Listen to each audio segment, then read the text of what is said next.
જય માતાજી મિત્રો, કેમ છો? બધા મજામાં જ હશો. મારા જીવનમાં કાલે એક ઘટના એવી બની કે મને લાગ્યું કે બધા મિત્રો સાથે હું શેર કરું કે આ દુનિયામાં બધા અલગ અલગ પ્રકારની નોકરી કરતા હોય છે. ડૉક્ટર, એન્જિનિયર વગેરે હોય છે. એમાં એક શિક્ષક પણ હોય છે અને શિક્ષક છે એ દેશનું ભવિષ્ય ઘડનાર હોય છે.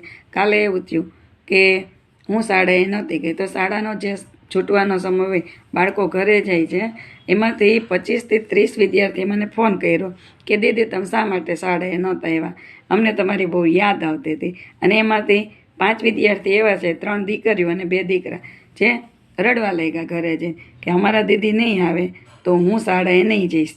એટલે એમના મમ્મી સાથે મેં વાત કરેલી. કહેવાનો મતલબ એ છે કે ભલે આપણને ગમે એટલો પગાર આપતા હોય આ તે, પણ આપણે શાળાએ ન જઈને આપણા વિદ્યાર્થી છે એ આપણને મિસ કરે, આપણા માટે એમની આંખમાં આંસુ આવી જાય, તો એક શિક્ષક તરીકે આનાથી મોટું કોઈ પૈસા, કોઈ ઇનામ, કોઈ એવોર્ડ નથી. અને મને એ વાતનો ગર્વ છે કે મારા વિદ્યાર્થી છે, હું શાળાએ ન જાઉં તો મને મિસ કરે છે. આ મારા માટે સૌથી મોટો એવોર્ડ જ છે. બીજા એરા ગેરા નથું ગેરા આપણી કદર કરે કે ન કરે, તો મને એમ લાગે છે કે મારું જીવન અહીંથી સફળ થઈ ગયું છે. તો I love you my all student. ખૂબ ખૂબ આભાર.